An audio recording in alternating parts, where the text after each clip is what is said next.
বন্ধুরা, আমার মতন যাদের হেভি ফিগার, যাদের সুযোগ নেই এক্সারসাইজ, ব্যায়াম, মর্নিং ওয়াক বা কিছু কোনো ওয়াক করার বাড়িতে বা বাইরে বেরিয়ে, তাদের জন্য একটা উপকারী জিনিস নিয়ে এসেছি।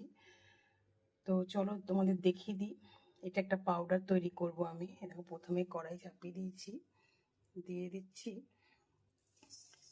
জোয়ান। এটা হচ্ছে মৌরি। তো চলো, এটা মৌরি দিয়ে দিলাম।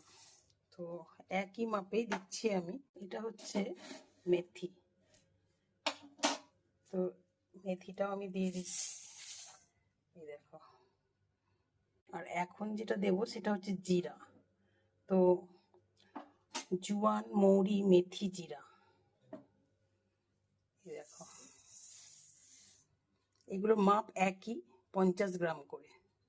মৌরি, মেথি, জিরা, জোয়ান 50 গ্রাম করে আমি ওয়েট করে নিয়ে নিয়েছি। আমি কড়াইটা আগে একটু গরম করে নিয়েছি, দিয়ে গ্যাসটা বন্ধ রেখেছিলাম। এরপরে চলো, সব দিয়ে দিয়েছি, মিশাচ্ছি।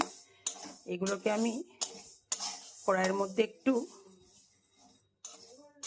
আলতো করে টেলে নেব, কারণ গুঁড়ো করতে তাহলে সুবিধা হবে।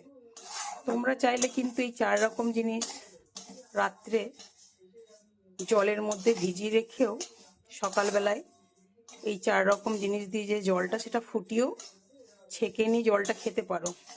তো আমি কিন্তু উপকার পাই এইরকমভাবে ভেজে নিয়ে গুঁড়ো করে। তো তোমাদেরকে আমি দেখাই, আমি যে খাই সেটাও তোমায় দেখাচ্ছি। এই দেখো, গুঁড়ো করা আছে আমার।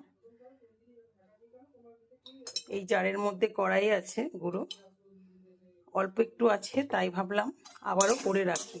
সময় থাকতে করে নিলে একদিনও স্টপ হবে না। তোমরা যারা পারবে তারা রাত্রে খাওয়ার পরে 15-20 মিনিট পরে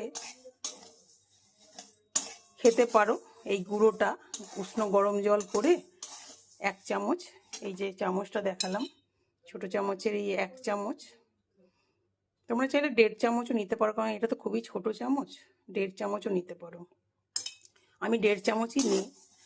আর যারা মনে করবে রাত্রে খাওয়াটা অসম্ভব, তারা করবে সকালবেলায় খালি পেটে গরম জলের মধ্যে 1.5 চামচের মতো নিয়ে নেবে, ভালো করে গুলিয়ে নিয়ে অবশ্যই পাতিলেবুর রস দিয়ে নেবে।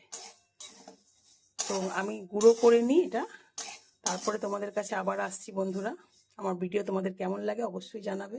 ভালো লাগলে লাইক, কমেন্ট, শেয়ার করতে ভুলো না কিন্তু। টাটা বন্ধুরা।